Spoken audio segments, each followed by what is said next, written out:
Welcome into the Michigan Football Report presented by Magic Spoon. I'm back in the cereal game. I really actually recommend this product. You guys know probably there's things we've pitched on this show before that we don't absolutely love, but I absolutely love Magic Spoon cereal. It is no sugar, and it is high protein sugar, and it tastes just like the sugary stuff you got as a kid. We got some Michigan football true or false coming up on today's show. So what is Michigan football true or false? A segment we've done during the season but haven't really done in the offseason so far. So I wanted to bring it back and see what you guys think. So I put together a handful of questions around Michigan football, Jim Harbaugh, everything that we should expect from this upcoming season. Give you my opinion. Give you the answer that I have, true or false, but I'm also going to ask you guys to answer these questions as well. But before we jump into the first true or false question, Michigan trivia, we're just making it a staple of the show. I'll try and get one on almost every single show we do.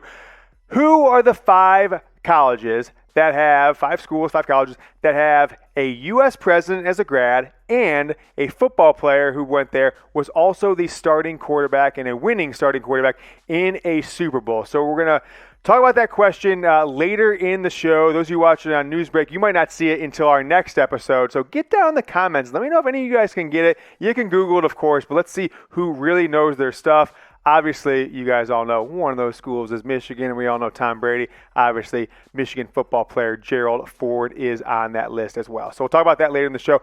First up today, 7-5 record. Will that get Jim Harbaugh fired? I think that is a 7-5, 8-4 is where a lot of the prognosticators out there are, potentially putting Michigan out there on the record prediction. Obviously, Ohio State, Wisconsin, Penn State, Washington. There's quite a few games in there that could be for sure losses, quite a few 50-50 games in there. So I'm going to say maybe on this. I can't give a true or false answer because I could see a scenario where Jim Harbaugh went 7-5, but you didn't feel as bad as 7-5 would normally feel for a Michigan football team, especially one with Jim Harbaugh as their coach. And so what the maybe would be on the yes side would be whether or not you went to Ohio State and they came into the Big House and it was a close game, and your other losses were close games, were not blowouts. We can toss the question on there on the screen whenever you get a chance. Not that one, the question around Jimmy. But so if Michigan goes 7-5 this year, I think my gut says Jim Harbaugh would get fired. But if a close game to Ohio State, you lose a fluke thing, or if you lose too early, let's say to Washington and Wisconsin, and then you really look strong and you go on the road and lose to Penn State, Wisconsin, lose a close one to Ohio State, closer than expected, I could see Harbaugh coming back then. But if you've got multiple games, the 5 or 6 even lost season, where Michigan loses, like they did last year in 2019 to Ohio State, getting blown out at home, 2019 and 2020 against Wisconsin. We've got 2 or 3 blowouts throughout the year, and just let's not even talk about the 2020. Penn State, Michigan State, Wisconsin, multiple blowouts. That will get Jim Harbaugh fired. I think that will be there. So let me know what you guys think. True or false? Go down in the comments. Let me know your answer on that one. And we'll try and switch it up so all these won't be true or false. I'll give you different answer versions so you guys can see in the comment section what other viewers of this show are thinking. All right, let's keep it rolling. Next question. J.J. McCarthy, is he going to redshirt? True or false on this one? I think it's an interesting one. I think he will play, but the NCAA gives you the ability to play 4 games and still get your redshirt season in there. But we got to look at history. No proven quarterback in Cade McNamara. Cade McNamara is, the projected starter for some people at this point. He's not a proven guy, only really 1.5 games in his whole career at Michigan. And he's also injury prone, right? He got injured. He got the starting job, then was injured the next game. Alan Bowman coming in from Texas Tech, also injury prone. So I'm going to guess outside, they'll get in Cade McNamara in 3 or 4 games regardless if someone else is the starting quarterback. But I bet injuries or poor play will lead it there. So I'm going to say that's false. I want to know from you guys, though, J.J. McCarthy, true or false? Let me know. So just go down in the comments section and type redshirt, if he's going to redshirt, or no to that question. Will J.J. McCarthy redshirt in 2021? Next question coming up. Is Magic Spoon the best cereal of all time? Got to think about this one for a second, folks. This is 100% true. I am loving Magic Spoon. I got all kinds of Magic Spoon. I've got the cocoa, which is phenomenal. Tastes just like Cocoa Pebbles. I got the fruity one that I had this morning. Tastes like Fruity Pebbles. You got a little peanut butter action in there. It is 13 or 14 grams of protein per serving. It is low carbs. And where I was skeptical before I tried it, before they sent me a few boxes, is it is sweet and delicious. Wow. I don't want you guys to pay full price. So go to magicspoon.com/GoBlue. They hooked us up with a Michigan football only URL. magicspoon.com/GoBlue. Get $5 off your first order. Don't pay full price. And I had someone call me out in the comments last time we were eating on the show. He said, there was no cereal in that bowl. Let's make sure we don't spill on my computer here. Let's show that bad boy. There's a Magic Spoon, the fruity cereal. I'm going to take a bite right here.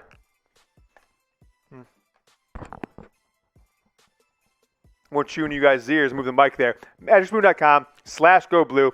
I'm loving it. I'm putting the box there. This is my road dog. This is my co-pilot on the rest of the show. Yeah, we'll bring him back. I'll put him down for a second. But magicspoon.com/GoBlue. $5 off your order. Get some. You'll love it. If you don't like it, you can tweet angry things at me. magicspoon.com/GoBlue. $5 off your order. Next up on our Michigan football true or false, we have this question. The one that I think is going to let you know all about this Michigan football team this year. Will Michigan beat Washington? September 11th, under the lights, second game of the year. This Washington team will probably be ranked in the preseason polls around number 20, maybe as high as 18, 17, maybe as low as 21, 22. And Michigan's coming off their worst season, I think, against expectations, but maybe even against results ever. I don't know. In modern history, you got the 3-9 season under Rich Rod in his first year in 2008, but 2-4, where you were looking, you didn't even care to be out there last year, and a Washington team that has some things rolling. A lot of people think they'll be a surprise team, maybe a potential Pac-12 champion. Unfortunately for Michigan, I'm going to say false on this. Look. Some of you guys call me out as, oh, James, you're too negative. James, you're too positive. What I try and do is be your truth broker about Michigan football. There is plenty of people around the Michigan football program in Ann Arbor, Detroit, that will just sell you Kool-Aid all day and tell you everything's going great, Harbaugh's turning around, everything. I won't do that. I'll give it to you exactly straight. I'll talk to sources who have inside access to the program. I don't think Michigan's going to be ready for that game, and I think Washington will bring a little more to the table, but I certainly hope I am wrong. I want you guys to comment, though. Let me know. This is our most interactive show of this summer so far, I think. Comment Michigan or Washington below. Let me know what you guys think. Who is going to win this, frankly, big-time early Big Ten Pac-12 matchup? Next question. Be honest here. We're doing a little customer feedback here at Chat Sports. Want to hear what you guys think. On a scale of 1 to 10, go down, comment 1, 2, 3, 4, 5, 6, 7, 8. Obviously, we're hoping for 8s, 9s, 10s would be the best. How likely would you recommend this show to a friend? Obviously, a friend who is likely a Michigan football fan. A lot of Ohio State fans watch this show to keep an eye on the enemy. So maybe you've got a Michigan friend, or maybe you've got a fellow Ohio State fan that wants to keep an eye. Let me know. And if your grade is lower than an 8, let me know why you wouldn't recommend it. If it's a 5, 6, 7, or hell, 1, 2, say, James, do this, I'll recommend it. Or change this, and I'll recommend it. And certainly, we will consider whether or not we can do that. And if we can, get your recommendation. That's a win-win for you and for us. Next question, Michigan football, true or false? The 100,000 attendance streak at Michigan Stadium. It's been going on since the 70s. Some of you remember Brady hoax last year where Dave Brandon, there was some controversy. Someone took a picture that you got a pair of tickets when you bought a 2-liter of Coke because they were teetering on the edge. Coming back off of no fans last year, I think this is an interesting one because I think there's a lot of people who are apathetic. And if you start off the season slow or looking bad and there's some boo birds going, I could see people saying the things that I am thinking myself sometimes, which is like, not traveling to every game or 3, 4, 5 games a year and spending all that money. That's not that way to live. There's some good TV, good things going on, watching a big screen in the comfort of your own home. So it could happen this year, but I'm going to say false, right? And the reason I'm going to say false is I think there's a pent-up demand. I've been to a few sporting events myself this summer, a couple of Texas Rangers games, and I expect to go to football games this year. I think there's a pent-up demand. People are really excited to get back out there, so Michigan football fans will be fiending to be in the stadium. And I just think Michigan football fans in general, they're going to come out after that year away. They're going to pack the stadium no matter what happens this season for the team. But are you guys going to a game? Give me a yes or no in the comments. So you can attend a Michigan football game this season. Go down. Let me know in the comments, yes or no.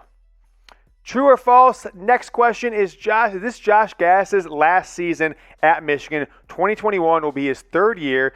You saw a video, I'm sure you saw the news a month or so ago, that Michigan extended him because he was going into his last year. I'm not sure if that extension really means anything, like he's going to be here in 2022, but he has certainly underperformed versus expectations. We have not got speed and space, and last year we didn't even have a semblance of a plan on offense. So I'm going to say true, all right?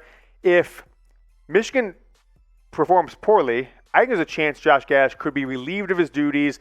Maybe they've demoted a position coach. Somebody else calls plays, a few candidates on Michigan's offense. But if he does well, I bet he's kind of burned out and is mad at Michigan fans and people like me kind of giving him the business on there. So if he's successful, I bet he moves on. Goes to be an offensive coordinator at a different school. Goes to try and get a head coaching job. Obviously, Mo Lindquist went from Dallas Cowboys being fired to Michigan, co-DC to the Buffalo Bulls head coach in a matter of months. So I think Gattis, if he has a successful season, he could certainly do something similar to that. But let me ask you this question. As I said, it's an interactive show today. Getting questions on every single one of these true and false from you guys. Give me your one-word reaction to describe Josh Gattis' offense, what you've seen in the last 2 years. I'm going to go with inconsistent is my one-word reaction. Go down in the comments and let me know what yours are. I certainly want to know what you guys think about this one. If you're watching on the Newsbreak app, we're going to have more Michigan football true or false coming up on a video tomorrow. But watching here on YouTube, we'll continue on the show. So if you're watching on YouTube, thanks so much for watching on Newsbreak. Thanks so much for watching today's show. Part 2 of this true and false will be coming up tomorrow on the Newsbreak app. And now that we got rid of those Newsbreak watchers, you YouTube watchers, just a quick reminder, youtube.com/Michigan TV. Hit that subscribe button. It's Michigan podcast. I know who runs it, Steve Deese. I haven't watched him. He seems to do okay, but they've got a couple thousand subscribers in the offseason. They passed us. We got to catch them back up. So if you like us, recommend us to a friend. And if you haven't subscribed, you like what you're seeing, youtube.com/Michigan TV, just hit that subscribe button. Next question here, or question up on the Michigan Football Report, true or false. Will Michigan land another 2020 recruit 5-star? It's an interesting one. You've already got one 5-star, Will Johnson, and I think a lot of people thought maybe Domani Jackson, another cornerback, top 10, top 12 player. Actually, he's actually top 5 player in the country. But outside of that, there's not a ton. But you got Walter Nolan, the number 2 player in the country. I like Michigan's odds better than I did even a week ago, 2 weeks ago, when he went for his official visit. But there's more news out there. 5-star offensive lineman Josh Conerly Jr., out of the Seattle area. Jim Harbaugh, Josh Gattis, Sharon Moore went out to a camp in the Seattle area, the Rainier Beach is where he's from, the Pacific Lutheran University camp in Parkland, Washington, just this week, and Sunday, I believe it was, Sunday into Monday, and they went to visit just him, right? They flew all the way across the country to Washington. So I think there's something interesting, and what's come out of that is that didn't go unnoticed by a 5-star offensive lineman, Josh Conerly. He is now going to make a trip to Michigan for an official visit this fall for a game, and he'll be making an unofficial visit, coming on his own dime, his parents, whoever, paying next month when Michigan hosts their annual barbecue at the Big House recruiting event. So my answer on this, I'm going to say true. I'll be a little bit more optimistic than maybe I normally are when things don't seem as likely around this Michigan football program. I think they'll land either Josh Conerly or they will land Walter Nolan. One of those 2 players will be part of this Michigan football class. All right, if you guys like the recruiting angle to our videos, we put out more recruiting videos in the past month or 2 than we normally do. I think recruiting is something that others do well. I kind of become numb to it because of how good the classes are and how average some of the results are. But I'm enjoying diving into the recruiting, hearing from folks around the program what they think about this class. So if you want more recruiting, go ahead, type me down in the comments, and we'll let you know if enough of you guys are liking these Michigan football recruiting videos. We'll keep them rolling if so. Now, it is time for the trivia question. Michigan football, 5 schools with a U.S. president and a Super Bowl winning QB. Producer, toss them on the screen. Let's see. It's obviously the University of Michigan with Gerald Ford. Also, Michigan might actually be the only one out here that had a football player become president and a football player quarterback win a Super Bowl. I don't know. Joe Biden and Joe Flacco are rounding out, turned it from 5. It was formerly 4, and now it's 5 with Biden being the current president. Navy, way back in the day. Stanford has been up there, John Elway, and whoever the president was. And then Miami of Ohio. Right? Ohio is kind of the cradle of quarterbacks, cradle of coaches, and they're kind of the cradle of Super Bowl, or cradle of U.S. presidents there. So there's your schools: Michigan, Delaware, Navy, Stanford, and Miami of Ohio. Next question up: will name, image, and likeness help Michigan football? So if you don't know, July 1st, name, image, and likeness is now legal. The NCAA kind of finally approved it late in the evening on June 30th. So will name, image, and likeness help Michigan football? I think where Jim Harbaugh has kind of blown it with certain of his initiatives, like think about the overseas trips, you think about the all the camps they did a few summers, they just stopped doing them. There was no benefit that came out of it. I think Michigan's ready for this one. I think the things they're telling recruits and showing their parents, I'm going to say true. I think even if Michigan completely bungles the process, I think the Michigan fan base, you, me, will make sure that Michigan is right up there. And hell, I think there's opportunities. Imagine this scenario. Cade McNamara leads Michigan down the field for a game-winning touchdown against Washington, the second thing of the year. And he goes on Twitter afterwards and say, "Thanks so much. Hook me and the boys up with a fun night in the town. Here's my Venmo." Look, if that happened, I bet he'd get $50,000 in a couple hours. If Cade McNamara led Michigan a game-winning touchdown against a Washington or a Wisconsin or Ohio State even, guys, Ohio State, I might Venmo him $10,000, given that it's been a decade since Michigan's beat them. So I'm going to say true. I think all kinds of companies that want to be in and around the business of Michigan football, including ours, will be seeing what the opportunities are, what the cost is, if it works into the marketing budget, and a lot of these football players will be getting paid, and it'll help Michigan get more players. So type NIL if you would pay to get top players. I'm not talking about anything under the table, whether it is some sort of fan pool. I could see Michigan doing that. Hey, opt in when you buy a ticket. Check this box. $5 will go towards the players' fund, right? Every game, 110,000 fans, that's $550,000, 7 home games a year. That's almost $4 million a year. You spread the wealth on 100-plus football players. That's $40,000 right there. So I think the Michigan fan base will show out with this. I think a lot of the companies owned by Michigan grads or Michigan fans will want to be involved in it. So type NIL if you would pay to get players. Maybe we'll start a little Michigan Football Report pool on this initiative now that is legal to do so. Now tell me this one. Want to learn more about our audience? Want to make sure that we are, giving you guys a good show. So what's your favorite in-person Michigan football memory? Let me know. In person, I mean you went to the game. I have to say the 1997 Michigan-Ohio State game was my number one in person. You had tight game in the first half. You had that interception in the second half. It was like Andre Weathers. The Woodson punt return. The Woodson catch on offense down inside the 5-yard line. I got in the field. I actually saw Woodson. I jumped on him as a kid. He was obviously a college football player. That's my favorite memory, 1997 Michigan-Ohio State game. Let me know yours in the comments. Keep it rolling through and falls. 1,000 yards rushing for Hassan Haskins in this 2021 season. This is kind of a no-brainer for me. I think a lot of people are going to say yes on this one, but for me, guys, Hassan Haskins, 1,000 yards, I think he's talented enough, but I'm going to say false, and that's no slouch on him, but he's got an unproven quarterback. He's got an unproven offensive line. You've got a lot of players with reps, but not really any superstars there. Ryan Hayes, Andrew Stuber, and some others. And then you've got an unproven wide receiver core outside of Ronnie Bell. Most importantly, you have an offensive coordinator in Josh Gattis who does not know how to properly pick a running back and stick with them. So I'm going to say false on that one. Hassan Haskins will not get 1,000 yards this season. But who will lead Michigan in rushing in the 2021 season? You've got Haskins. You've obviously got Donovan Edwards, Michigan's 4.5, almost 5-star. I think he was 5-star by one of the rankings. Running back, you got Blake Corum. So let me know who's going to lead Michigan in rushing this season. Next up. True or false, the same quarterback will start every game for Michigan. That's an interesting one, right? Has it happened recently? Didn't happen last year. It did happen in 2019, but I think if Dylan McCaffrey doesn't get hurt in Wisconsin game when he came in. I think the results in that game, Shea Patterson was going to get pulled for at least a game, but they didn't have that opportunity.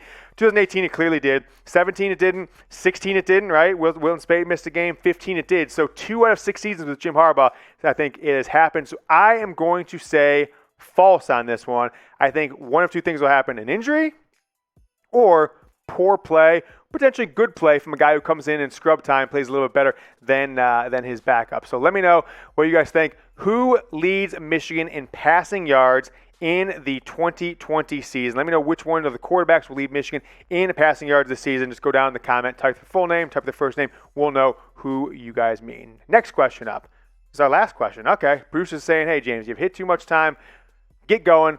True or false, Michigan media can be trusted, right? You got the Free Press, the Detroit News, the Blog Boys, Maize and Brew, and MGO Blog, and the Message Board Boys, Rivals, and Sloppy Sam, and everybody in between there. And I think it's pretty obvious. You watch the show, you see what they've told you. Go back and look at the record predictions in the last 10, 15 years. All the Blog Boys out there, all the guys that cover Michigan.